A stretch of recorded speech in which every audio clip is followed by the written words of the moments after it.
Hey everybody, welcome back to our podcast. This is Murder with My Husband. I'm Payton Moreland. And I'm Garrett Moreland. And he's the husband. And I'm the husband. Okay, we're back. I know everybody's been anxiously waiting for part 2, unless you were on Patreon and got it a little early. But yeah, we're here, part 2 of this case. Okay, so before we get into it, we have to do your 10 seconds. So my 10 seconds won't be anything crazy just because we just recorded yesterday and we're recording this next part the day after. Yeah. So recording a lot earlier than normal. Got to keep it fresh on Garrett's mind. It's true. Otherwise, I will come down here and say, wait, who's Charles Manson again? Hey, I'm kind of impressed you even remembered. I actually had to think about it for a second. But today is my birthday. Woo woo. What did we do? I got a haircut on my birthday. Yeah, did you guys notice his fresh cut? A fresh cut. We just, honestly, we had some like business calls and meetings. Yeah, we just worked today on Murder with My Husband, but I'm slowly getting my voice back. Also, I did fix the sprinklers. Oh, yeah. In our lawn the other day. Except I'm not going to lie, this morning when I left, it kind of looked like maybe some of them were back shooting the concrete. Are you serious? Yeah. Why does that keep happening? I don't know. I literally because we're not experts. Apparently not. Okay, well, apparently I didn't fix my sprinklers. Some of them were still good. We just didn't get fake grass. Agreed. And we can save water too, you know? Yeah. I say that as I'm drinking out of a plastic bottle of water. Yeah. Don't say that. Don't air out our dirty laundry. Other than that, I guess last thing I'll say is that, we're going to see Top Gun tomorrow. Yeah. So I wish I could talk about if it's good or not, but we're not seeing it until tomorrow. So that'll be on the following week's episode, or maybe I'll post about it on my social media. Mm-hmm. Pretty excited for that. I did get a new shirt again from Cotton On. Man, I've just been buying clothes lately. Sorry, I was thinking about something. Hey, you're turning into me. I really like that shirt. Thanks, babe. I was thinking that at the time this is released, I'm pretty sure that this is also the week we have a special bonus episode coming out for everyone. Oh, you were right. So I'm pretty sure later this week we have a surprise bonus episode. If you are listening to this on the actual drop date, this will be for everybody. For everybody, there should be a surprise bonus episode dropping this week. So 2 episodes this week. And it's something we are super excited about. It's something we've had in the works for a little bit. And it's gonna be super fun. Yeah, I can't wait for you guys to see it. Okay, so let's get into this. So again, this is part 2. So if you have not listened to the episode before this, that would be episode 114. You need to go listen to that before you listen to this one because it is the whole first part of this story. So stop. If you haven't listened to it, go listen to that one first. But yeah, this is part 2 of the Charles Manson Family Cult and Murders. Also, there are a lot of case sources that I used for this, obviously, and I'm not going to list every single one today. So if you want to go check them out, they're always linked in our case sources, and I might add them in at the end, but it would probably take me 15 minutes to get through all of them. So I'm not going to do that today. Okay, so we left off with Charles Manson basically gets released on parole in 1967. And then this is kind of the beginning of the Manson that most of us have heard about. So in April of 1967, Charles Manson moves to San Francisco, California. Now, it's important to note that San Francisco is actually noted as the main center of the hippie movement. Now, I know that hippie is often used as a derogatory term nowadays, but this was the term for the movement back then. And to my knowledge, this is still what it's called. So the hippie movement. It was a thriving community for artists and musicians mostly. And then also the drug usage was kind of heavy. All over the country, young people were hitchhiking to make it to San Francisco to find this life. So this movement is just starting and the hub of it is in San Francisco. I did not know that. This movement was seen as a way for individuals to kind of protest the government and was actually a direct result of the various national and international struggles that defined the 1950s. It embraced drug use, obviously, liberal sexuality, music, and freedom.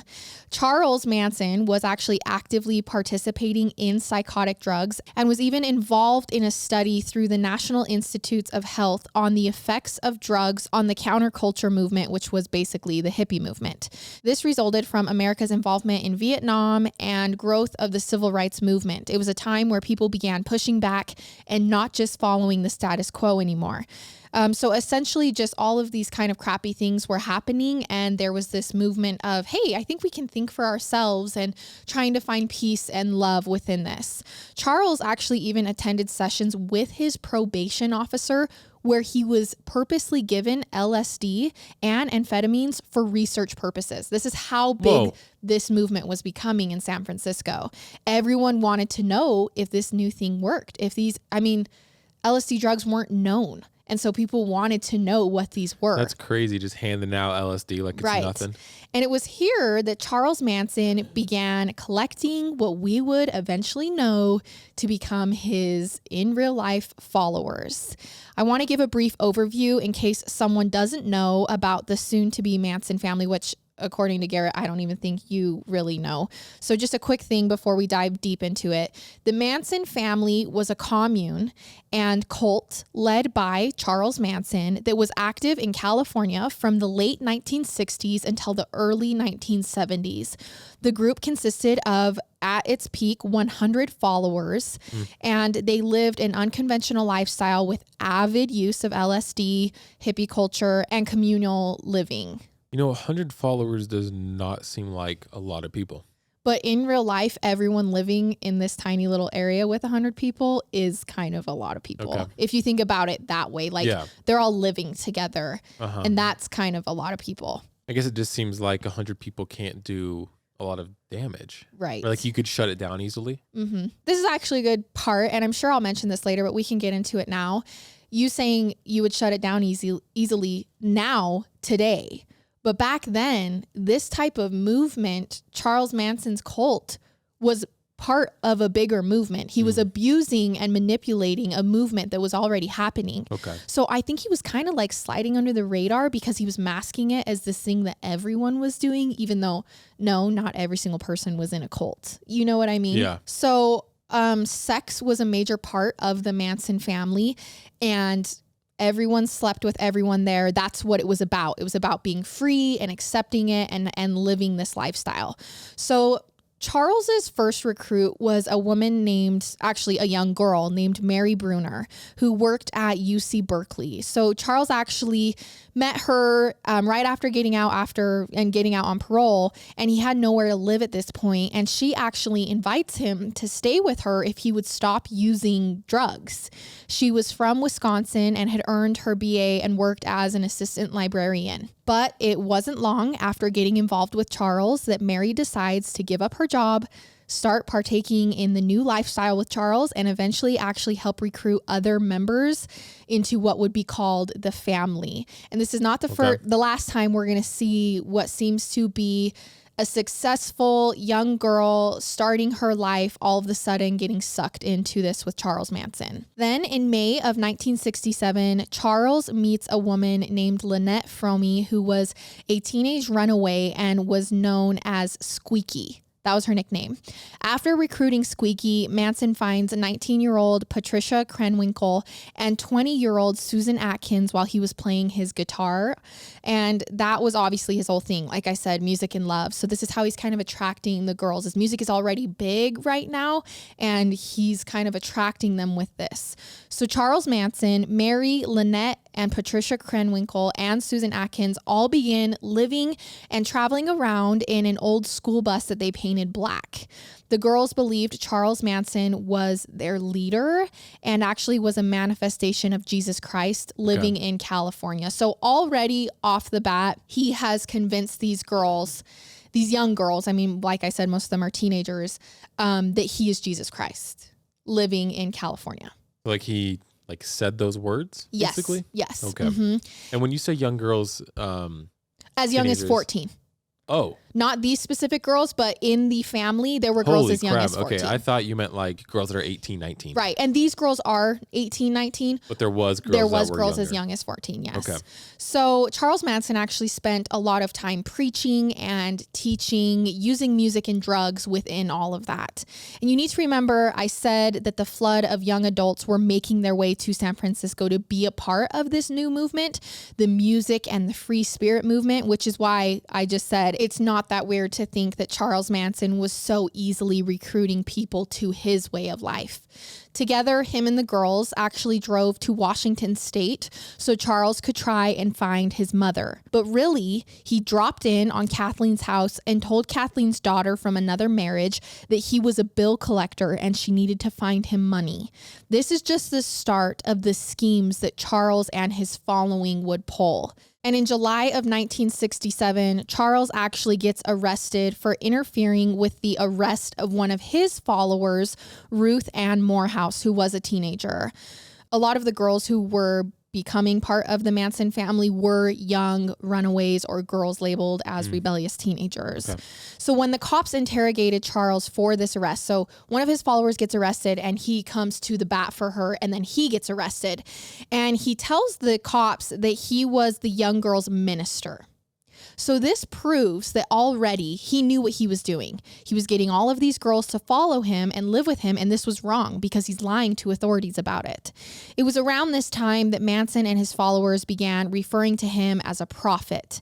Wow. And he becomes known as a guru around San Francisco. So not only to the family, but outsiders begin hearing about this Charles Manson, who is just so big in this movement, and he is a prophet and he preaches love and acceptance, and he really becomes kind of idolized, not just in his family. I'm sure some of this was part of the delusion brought on by the heavy drug usage that was happening. But there was also a core solid group forming at this point. It was known that the group LSD trips were encouraged by Charles. So they would all get together and they would trip together. But he would actually take less or none so that he could keep his wits about him and be in control. So everyone else was kind of on these drugs and participating in this, but Charles himself wasn't all of the time. Now, one tactic for recruitment that Charles began doing is actually throwing knives above the head of his girls. And this is how people could know that they could trust him. Oh, like where they sit. They stand against the wall and he's throwing knives. Again. How did he learn that? I don't know. Maybe in prison. He did spend a lot of time there. How do you go, okay, I think I'm going to practice throwing knives above people's heads? Right. Again, these people who visited the family to be recruited were immediately given hallucinogenics upon arrival. So this might seem wild to you, but with 30 people telling you that this man is amazing and he's called of God while you are on a trip, and now he's saying, look at me, I can throw these knives and not hit these girls. This is how much trust we have in this family. It just might work. Interesting. Like you might just believe it. Also around this time, Mary, his first recruit, becomes pregnant. And she is thrilled because now she has one-upped all of the other girls. She has now tied herself to the prophet forever. Now, this is important because although from the outside it kind of looked like everyone was down with the situation and the family and the free love, there was definitely still human emotion happening within this family. So is there no other guys right now? Not right now, but guys hang out with the family. I don't know if guys are necessarily living within the family at this point. They do eventually. So Charles is basically sleeping with all these girls? Oh, uh-huh. And there's no other guys? There's guys that come and sleep with them and hang out with them and party with them. But I don't know if there's guys currently at this point in the early stages who are in the core solid group living with them, like saying they're part of the Manson family. They just party with the Manson family. Does that make sense? Some of the girls fought really hard for Charles, despite the fact that he slept with almost all of them. They still wanted to have the best relationship with him. I mean, he was their leader. These girls believed that he was the Almighty. He was just amazing. In the fall of 1967, Charles tells the family that he has been inspired and they are now moving to Los Angeles to make it big in Hollywood. So up until now, they've been in San Francisco, but he's like, you know what? I've been inspired that we are going to move to Los Angeles and we are going to make it big. We are going to become famous. But instead, they all move there and end up spending most of the time scrounging around dumpsters for food because none of them are working. They're all just kind of living together, taking drugs and, being free. But that means that they don't have any means to survive. At this point, Susan Atkins then becomes pregnant. So in the spring of 1968, Mary gives birth to a son, Valentine Michael Manson, and he was nicknamed Pooh Bear. And I think it's important, everyone in the family was given shared responsibility of raising him. So he wasn't Mary's baby. He was everyone's baby because this is the Manson family. And I want to say here that every member of the Manson family had nicknames, and they had to refer to themselves as their nicknames. And we've seen this before with other cults. Names are changed in an attempt to exert control and create a loss of identity. This is really normal in this type of situation. After this, and while still struggling, a couple of the Manson girls just happened to be picked up on the Sunset Strip by Dennis Wilson of the Beach Boys. So they're hitchhiking. No way. And Dennis Wilson of the Beach Boys picks up some girls who belong to the Manson family. And they're like, hey, we're part of this family. You got to come see it. You got to come check it out. You got to come party with us. Come hang out with us.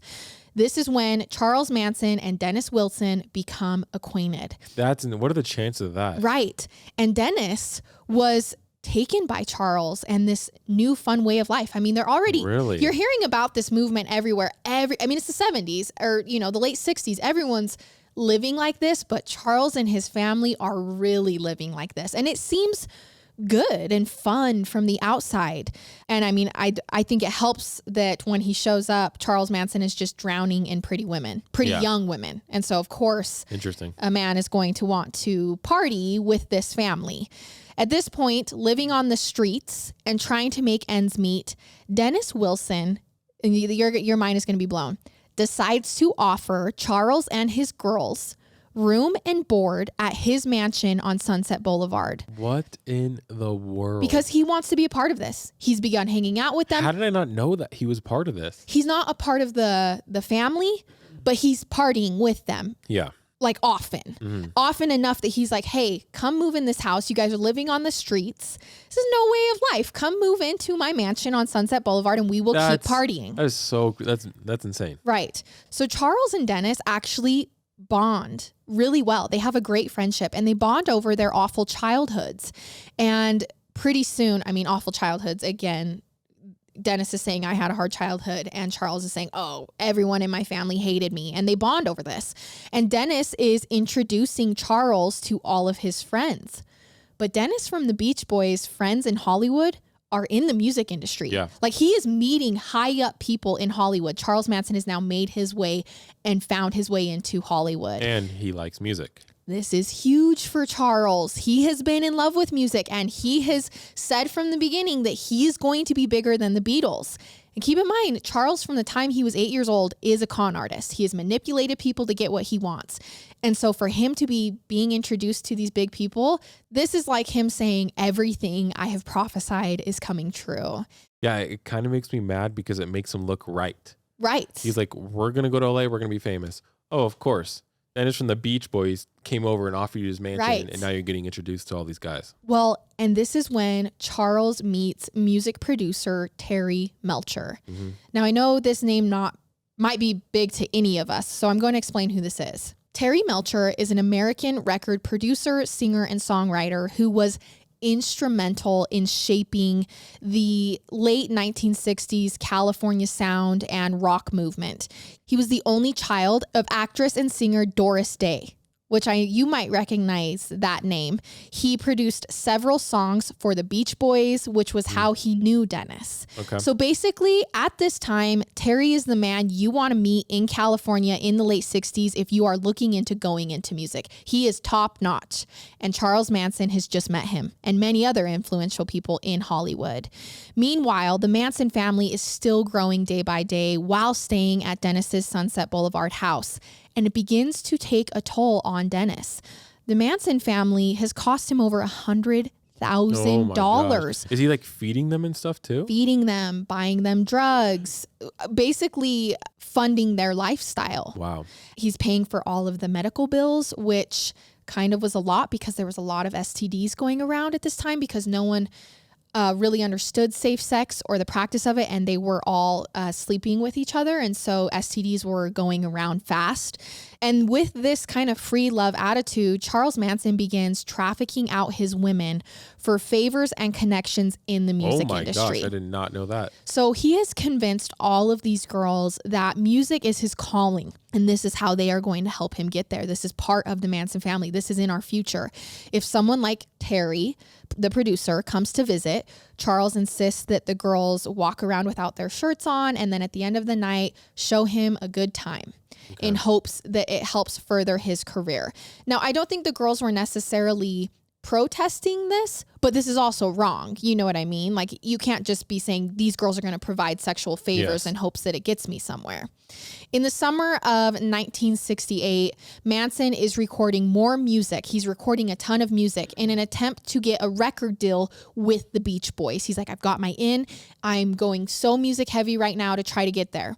The family has also grown so large at this point that they can no longer stay with Dennis. They have added some men, they have added more girls, not to mention they have definitely overstayed their welcome at the house on Sunset Boulevard. And so this is when Charles Manson somehow convinces a man named George Spann to let him and his family move to a place called Spann Ranch.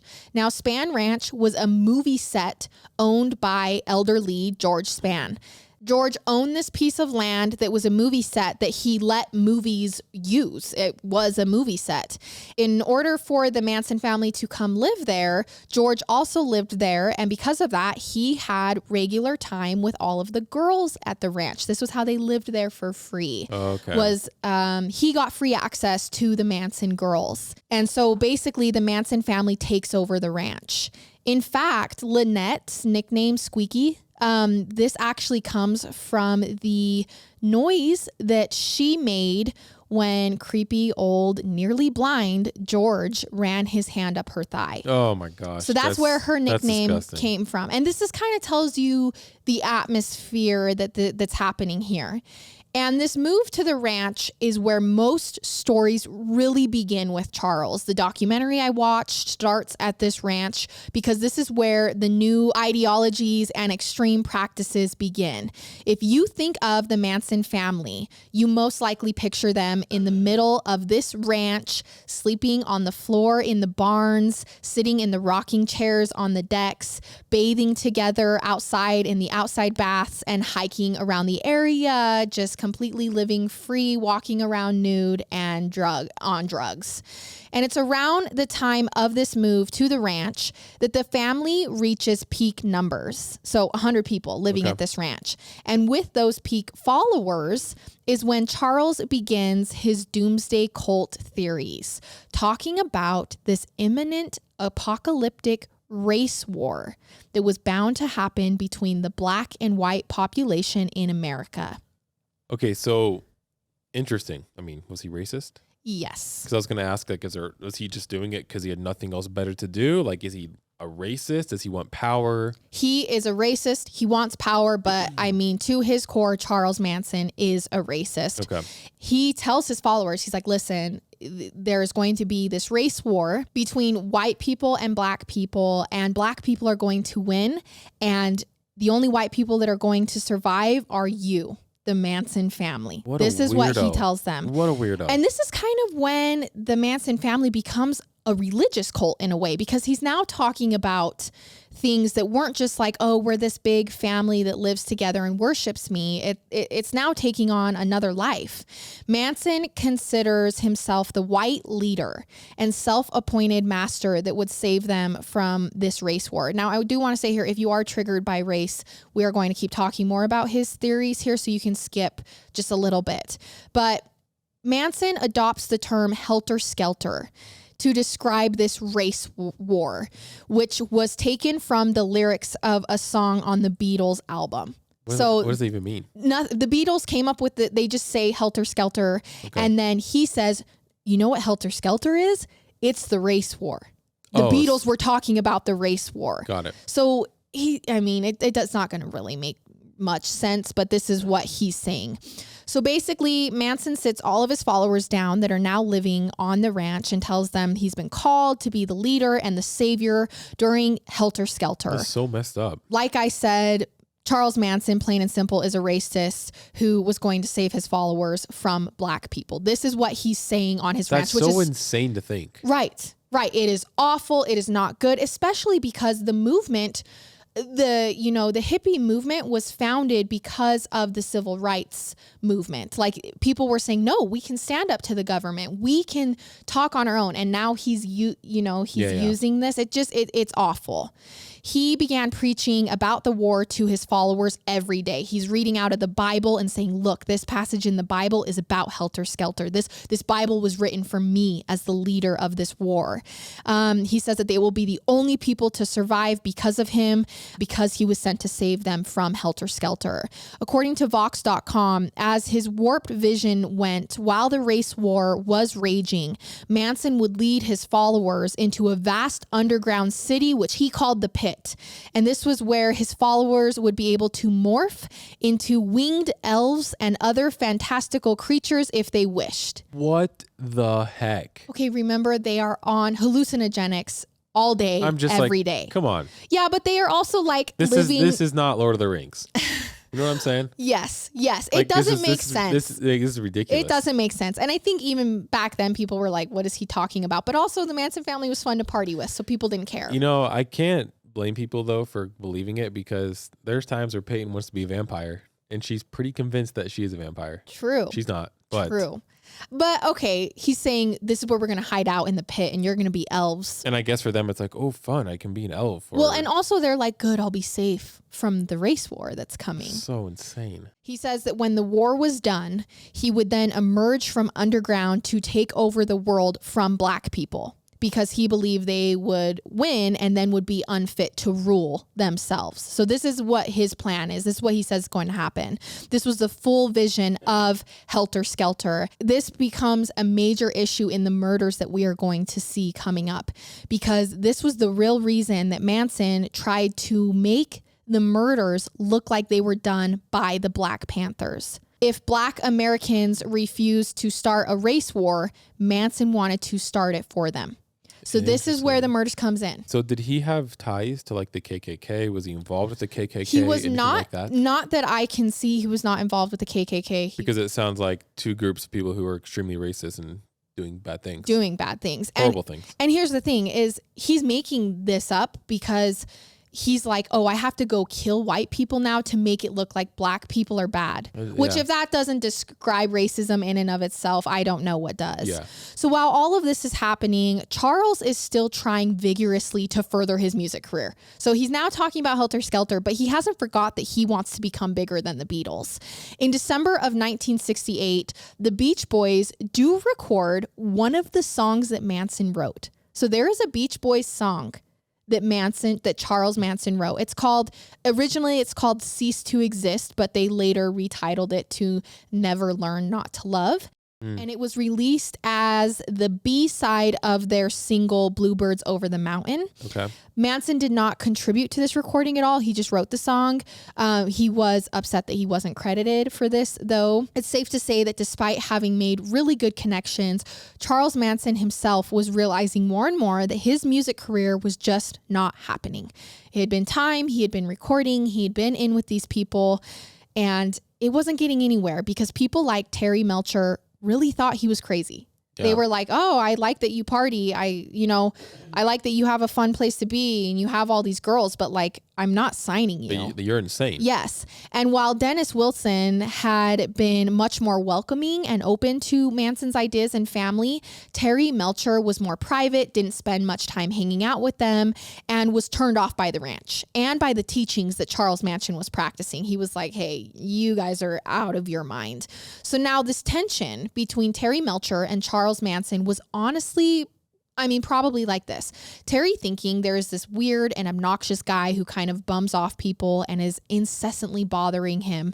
And Charles thinking Terry is a horrible person for not seeing his undeniable talent and treating him like the prophet that almost everyone else in his immediate life does. He's so used to everyone looking up to him that when Terry is like, yeah, no, I'm not into this, He is offended. Okay. Charles had visited Terry at his house on Cielo Drive multiple times. And on March 23rd, 1969, he decides to go pay Terry another visit to confront him again about the fact that he won't give him a record deal. He is just so annoyed. It is bubbling up. His patience is growing thin. He's like, I'm going to drive to his house and I'm going to confront him. But when Charles arrives at the house on Cielo Drive, Terry Melcher is nowhere to be found. Instead, Charles runs into a photographer who claims that Melcher didn't live there anymore. He had moved somewhere else and this house was now being rented to someone else. Unbeknownst to Manson, Terry's house on Cielo Drive was now being rented to a man named Roman Polinsky and his wife, Sharon Tate. Now, Garrett doesn't know who Sharon Tate is. No idea. But your mind is about to be blown about where this case is going again. Sharon Tate Polinsky is an American actress and model. She played in small television roles before appearing in films and was regularly featured in fashion magazines. In the 1960s, Sharon Tate was hailed as one of Hollywood's most promising newcomers. So she was like the new girl on the block. I mean, they're in Hollywood, obviously. This was a big music producer's house. It's now being rented to the upcoming it girl. Like that is what's happening. Okay. She's a model. She's into fashion. She's an actress. She's on TV. And her husband is a big time director. So we are in full Hollywood. And this is who is renting this house when Manson arrives. So Manson leaves the property feeling even more upset and embarrassed now because he's shown up to talk to Terry and now he looks stupid that Terry doesn't live there anymore and he feels like Terry has now screwed him over even more. At this point, Charles Manson adds a male member. There were already male members, but he adds one named Tex Watson to the family. Tex is the only person in the family who had ever been to the house on Cielo Drive with Manson and also had somewhat of a criminal past and actually had a drug deal gone bad with a man named Bernard. Lots of Papa. That was his nickname. Lots of Crow. Papa. Yeah. So Tex comes to Manson at one point after joining the family. He needs money because he had tried to cheat a drug dealer, Bernard, out of $2,500. Now, Manson decides because Tex is a member of the family, he's going to grab another man that was a member of the family named TJ, and they would all go pay Bernard, the drug dealer, a visit and figure everything out. Like, this drug dealer's coming after one of the Manson family members. They're going to go figure it out. Are they even making money at this point? Like, do they have cash flow coming in? Like, how is all of this working out? Do you know? Yes, because the people who are living in the Manson family, the men are working. They are, stealing cars and dealing drugs, and they're living a crime-filled life. That is how. But keep in mind, I mean, they don't have to pay to live on the ranch, so it's not like they had a lot of running water and all of this thing. They were living a pretty, free lifestyle. So they go to Bernard's house, the drug dealer. And while there, the Manson family member, TJ, shoots the drug dealer in the chest. Okay. They go back to the Manson family and they're like, okay, so why did you shoot him? And Manson explains to the family, well, Bernard was a Black Panther. And this was the first hit in the race war. We were attacked by him. And so we had to shoot him. This is the first sign that Helter Skelter is happening. This is not true. This drug dealer was like, hey, you owe me money. They went, they ambushed him, and that's what happened. And at this point, Manson brings in a man named Bobby to the family for added security for this race war. Now, Bobby was from the Straight Satan's Motorcycle Club. So he's kind of bringing in these rougher guys to protect the family. On July 25th, 1969, Bobby tells everyone that once again, there was another guy. It was a drug deal gone bad, and they needed to go retrieve some money from a man named Gary Hinman who owed them. The truth was, Gary Allen Hinman was a PhD student at UCLA and a music teacher. He had befriended members of the Manson family and allowed them to stay at his home from time to time. And so he was someone that they could take advantage of. Bobby went to his house, robbed him for money, and then killed him. Gary owed him no money. There was no drug deal gone bad. They just straight went up and killed him. According to Susan Atkins, member of the family, they were trying to get Gary to turn over his assets to the family, and they held him captive for several days and tortured him. Holy crap. Trying to get him to do this. On the last day, Charles Manson arrived and cut off Gary's ear with a sword. He then instructed the family members to kill him and make it look like the crime had been committed by Black revolutionaries. So they're just diving straight into, I don't know how else to explain it. Like, yeah. They're just murder, but it's not, it's like, they're just crazy. They're doing it for their own benefit, but then framing people with a racist motive. Bobby stabbed Gary to death and then wrote the words "political piggy" on a wall in blood and left a Black Panther's paw print to mislead the police, thinking that this was a crime committed by Black people. On August 6, 1969, Bobby was actually arrested by police while trying to flee in Gary's stolen car. So they instantly find Bobby for the crime. What an idiot. 2 days later, on August 8th, 1969, Charles sits the family down and announces that the time has come. Helter Skelter is here and the war is on. Members of the family are ordered to go to the house on Cielo Drive and kill everybody there as gruesomely as they could. Now, as we know, this is the address for Terry Melcher's home. Yeah, I'm confused. But if you remember, it is now being rented by Sharon Tate. And this is how she gets brought into the story. But like, why would he want to kill her? Was he jealous? Embarrassed? Yeah. Upset at Terry? I don't know. He went to the house once and this is who he decided. I mean, she was prominent. She was famous. But I don't know. I mean, does anything make sense that he's doing? Yeah. So Tex Watson drives Susan Atkins, Patricia Krenwinkel, and Linda Caspian to the property.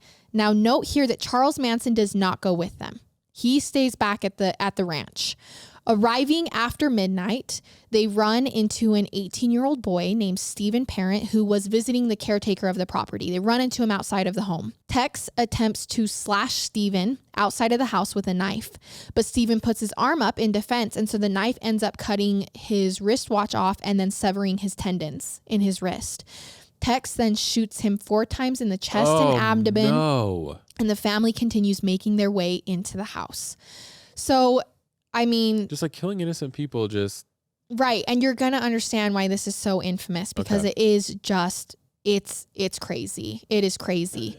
They break into the house and they come upon Sharon Tate.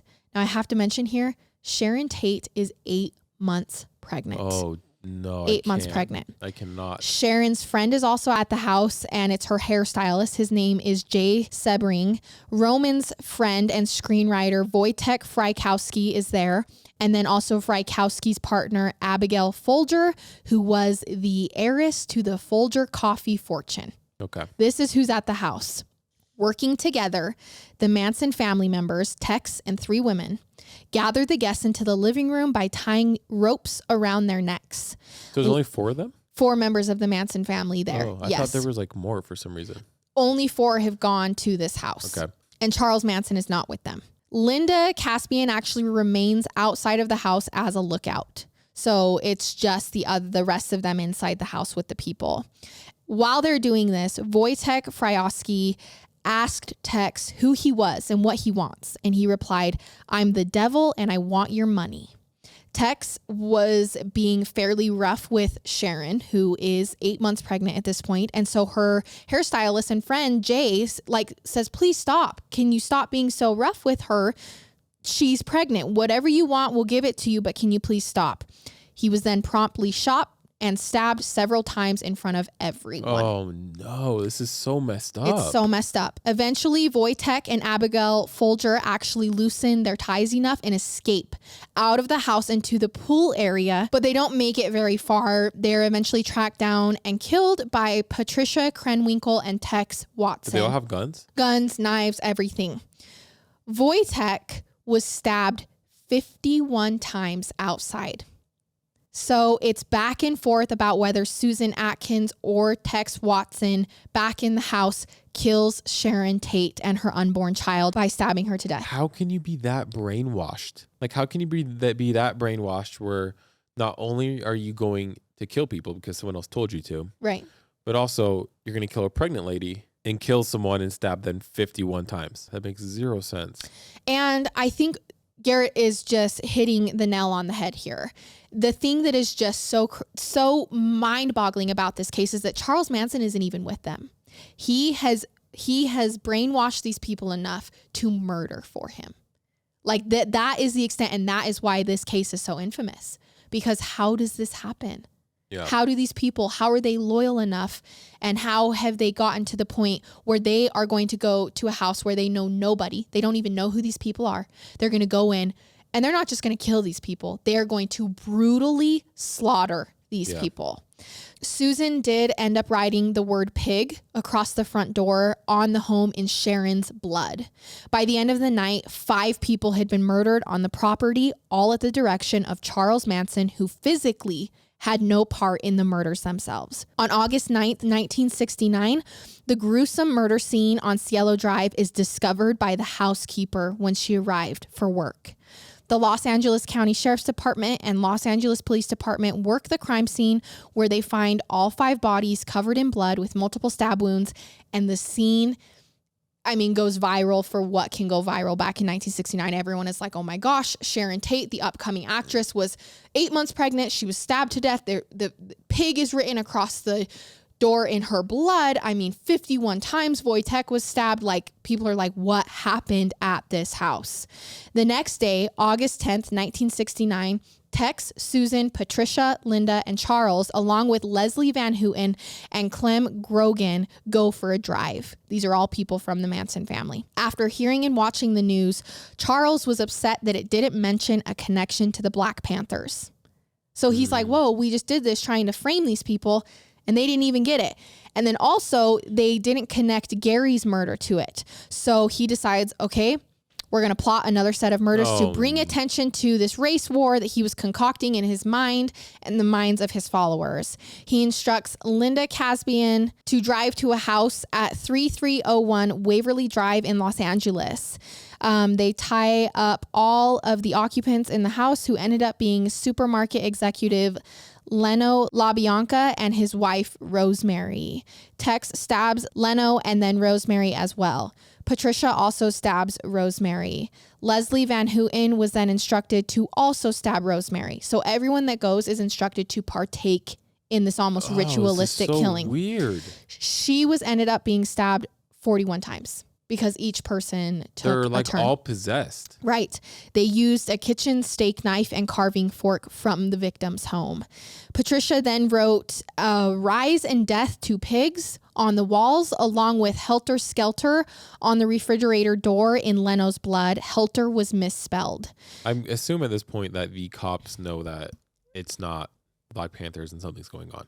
Well, I don't think they ever thought that it was, but obviously because they've never. They're not going to do something like that, right? But I do need to quickly mention that these deaths, before they were solved, started the spread of satanic panic. Okay. And this is something that we've heard a lot, but everyone thought these were ritualistics with the writings and the blood and the messages and being stabbed 41 times, and there were different stabbers, and everyone was like, oh my gosh, Satan worshipers are here and killing people. And this really did start the satanic panic, which then went on to be in the true crime scene for years to come. The LaBianca murders were discovered later by Rosemary's son from another marriage. So her son found them. According to family members, there was another attempted murder that night by the Manson family, but Charles Manson had actually sent them to the wrong apartment, so the plan was aborted. So after doing this, they then went to try to do it to someone else. After this, the LAPD told the press that they had ruled out any connections between the Cielo Drive and the LaBianca murders. And I don't know if this was on purpose or why, but imagine Manson's reaction to hearing that. Freaked out. On August 16th, 1969, the ranch is raided in a major auto theft ring where they were accused of stealing cars. Illegal weapons are seized, but due to warrant issues, the charges are dropped. When Charles Manson was fingerprinted and booked at this point, though, he provided police with the name Charles M. Manson, aka Jesus Christ or God. No, he did freaking not do that. Yes, this is what he had under his booking name. Oh, he's a narcissistic psychopath. After this, connections start being made by police. I mean, between all three murders, the Manson family was well known, so it really didn't take long for police to find one person who knew a member who had told someone something, and then boom, they're like, okay, the Manson family did this. On October 12th, 1969, Charles Manson is arrested at Barker Ranch while trying to evade authorities, so a different ranch. On November 30th, 1969, Tex Watson is apprehended in Texas. Susan Atkins was actually already in prison at this point for something else. Warrants are issued for Patricia and Lisa in the Sharon Tate case. And Susan Atkins at this point makes a deal with prosecutors, including a book deal for her cooperation. So I'm also a little confused because what about all the other members though? Like, did only some of them go to kill people and the other ones were just chilling? Yes. And also only some of them knew about the murders. Okay. So it wasn't like they were telling the whole family that this is what they were doing. Just the main people, the top people. I mean, these women, Patricia, Susan, these were one of the first girls that joined. So they were like the top of the pecking order in the cult. And so they were the only ones who knew, and they were the ones who committed the acts. But not all of the Manson family even knew that they were doing this. On December 8th, 1969, Charles Manson, Tex Watson, Susan Atkins, Patricia Krenwinkel, and Lisa Casbian are indicted for the murders of Tate and her friends at Cielo Drive. The grand jury also indicts the 5 of them plus Van Houten for the La Bianca murders.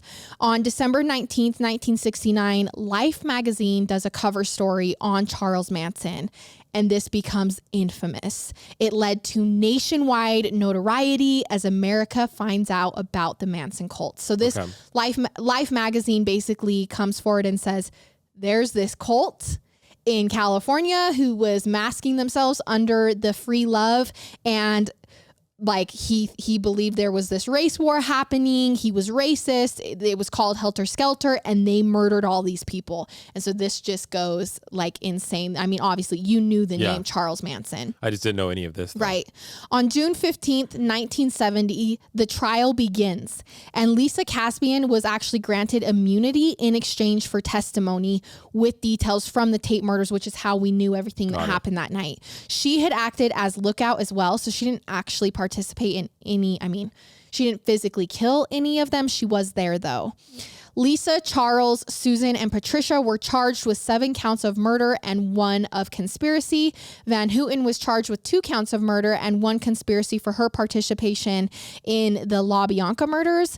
Charles Manson appeared in court with an X carved into his forehead for the first day of his testimony and said when he arrived, "I have X'd myself from your world."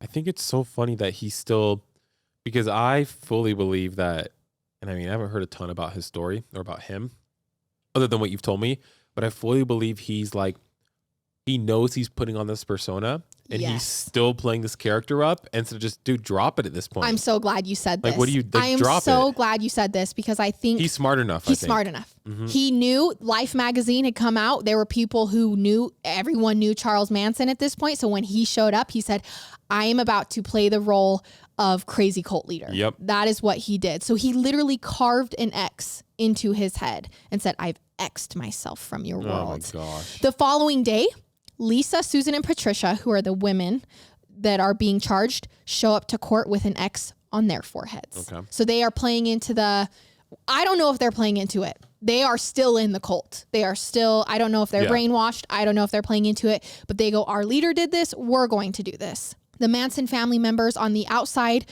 who were still like in the cult got into trouble multiple times for involving themselves in the trial, threatening people involved.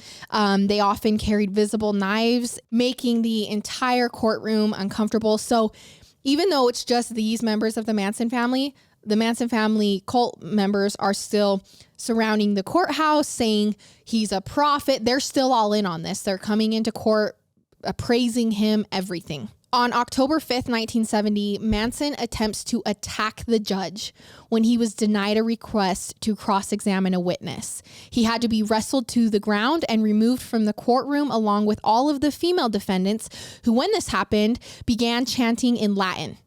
So as he's trying to attack the judge, they stand up and begin chanting in Latin. Okay. On March 4th, 1971, Charles Manson shows up to court with a bloody swastika carved into his forehead. This dude is insane. And a shaved head. So he had really long hair. I don't know if you've ever seen a picture of him, but he comes with a shaved head.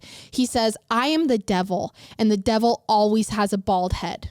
After this, the girls from the Charles Manson cult, including ones that are still on the outside, arrived to court in support with shaved heads and crosses on their foreheads. So he went full on like white supremacist. 100%. Okay. 100%. And his followers who are still on the outside are sitting outside of the court in circles, chanting with shaved heads, crosses on their head. Like it is a full spectacle. Was this all just because he was a racist? Because I feel like obviously he is, but like what made him go that route? Like, you know what I'm saying? Right. Because did we see signs of this beforehand? No, or was not it just really. like, oh, this is an easy route for me to play? I think he was a racist. Well, and yes. I also think that there were other racists around him at this time in California. And so, I mean, I don't think it's that weird that maybe he got involved in this white supremacy. Yeah. I'm sure it was happening. I'm sure it was rampant. On March 29th, 1971, all 4 defendants, Charles, Susan, Patricia, and Lisa, were convicted and sentenced to death. Eventually, Tex Watson would be convicted as well in a separate trial. Manson was also found guilty of killing a man named Donald Shorty Shea, who was at the ranch and he worked as a stuntman and a horse wrangler. The reason he murdered him was because he was married to a black woman. The Manson murder trial was the longest murder trial in American history at this time, lasting 9.5 months. Wow. The jury had been sequestered for 225 days. Okay. In 1972, Lynette, who had Squeaky, remember her, one of the very first girls? Yeah. She was never involved in the murders, but she had supported Charles all the way through. She was tied in 1972 to a double homicide, but later released for lack of evidence. On September 5th, 1975, she attempts to assassinate President Gerald Ford in Sacramento. No way. I did not know that. She was dressed in a red robe and armed with a Colt M1 911.45 caliber semi-automatic pistol. Did Charles tell her to? We have no idea. That's assassinating the president's like a whole other, I mean.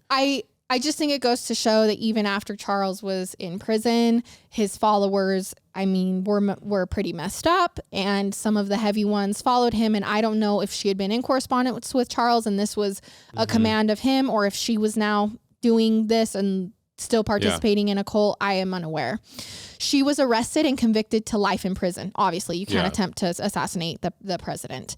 While in prison, Charles Manson provided several interviews as America was obsessed. They were confounded. They were confused. They were fascinated. They couldn't understand. They wanted to know about his cult and everything that had happened, which is how we get a lot of this information.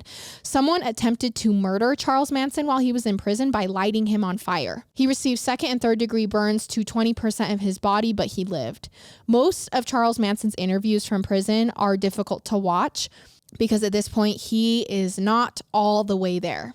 Like his interviews are not making sense. He's not getting a full sentence out. He's talking in different voices. He was eventually diagnosed with borderline personality disorder with paranoid ideation. Okay. A lot of people who knew Manson or served time with him would go on to profit off of it. Like, I served time with Manson. Now I'm going to write a book, that type of thing. On September 24th, 2009, Susan Atkins was diagnosed with brain cancer and died of natural causes while in prison. So because they were in California, they were sentenced to death, but then obviously everyone that was sentenced to death in California at a certain point, the death penalty wasn't a thing there anymore, so they just got life in prison. In 2014, Charles Manson got engaged to a 26-year-old who he nicknamed as Star, of course. That marriage was called off, though, after Charles alleged that she only wanted to marry him so she could then use his corpse as a tourist attraction after his death and make money from it. Oh my gosh. Manson got a swastika tattooed on his forehead in prison, so he did not change his ways. He died at the age of 83 in prison in 2017. Oh, he lived a long time. Yeah. Lynette, who attempted to assassinate the president, was paroled, and she currently lives in New York. Oh, so she's out. Wow. Charles Manson had several children, as we know, and others claim to be the children of the women in the family because a lot of the women And the Charles Manson family got pregnant while living there, but it was hard to tell without a DNA test who was the father. So a lot of them said, oh, I have Manson's baby. And then later it would be proved that it wasn't his. Manson's first child was Charles Manson Jr. Like we said, he actually took his own life at age 37 and died in Colorado. And I'm including this because you have to understand that there were children who were affected by this, and I don't want to forget about them. Jason Freeman, who was a former WWE wrestler who goes by the name Freebird and an oil rig worker, is the son of Charles J. White, which is Charles Manson Jr., who actually changed his name before he took his own life. He also inherited Manson's body in 2017, which he had cremated. This was done via a court ruling based on the evidence of their correspondence. Valentine Michael Manson, who was born in 1968, was Manson and Mary Bruner's son. Charles Manson's son gives exclusive interviews. He does it on YouTube. He later changed his name, and he was raised by his grandparents. He remains single, and he seems to live a pretty average life. Charles Manson and his cult destruction has actually lived in infamy forever, as we know. We all know the name Charles Manson. I think the thing that is so intriguing about it all is that he was able to direct and command people to kill for him. And how powerful do you have to be to get there? He was able to use drugs and hide behind the free love movement to get a following. Manipulation that he had shown since his early days was prevalent in his cult days. And then the fact that so many Hollywood elites were involved in this story, I think, is also what makes it infamous. And that even after Charles was arrested for the last time, his followers remained loyal for a while until it kind of slowly died off. I want to mention that sometimes Charles Manson lives in infamy while people forget about his victims. I think it's very easy to happen. I'm going to end the case with listing the victims. That was Bernard Crowe, Gary Allen Hinman, Sharon Tate and her unborn child, Jay Sebring, Abigail Folger, Wojtek Frykowski, Stephen Parent, and Leno and Rosemary LaBianca. Okay. Even though it was a two-parter, that was the very still condensed story of Charles Manson, his history, and his cult and the murders they committed.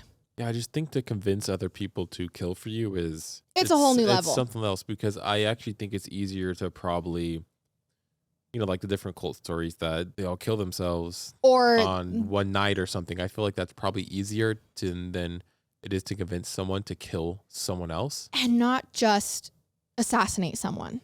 Oh, to do what they did multiple times. Brutal, but they were so far brainwashed, and they were probably on drugs during the whole thing. Oh, yeah. They were so far gone. And that's not an excuse. Not an excuse. I'm just saying we're trying to understand how this could even happen. Correct, yes. Because I like to think that a human being is not capable of this, but they are. Clearly. I mean, we have a podcast about it. Exactly. I think the reasons this case is fascinating is obvious. But like I said, I sometimes feel like as much as the victims are remembered, at the same time, they are overshadowed because of the extent of this case.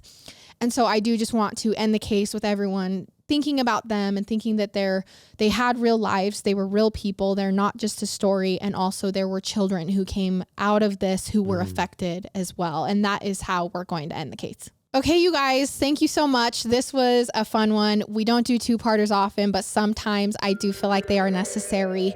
Thank you for the constant support. Again, a reminder that there should be a second episode coming out this week, a bonus episode with a twist that we are really excited about. So stay tuned for that, and we will see you next time. I love it. I hate it. Goodbye.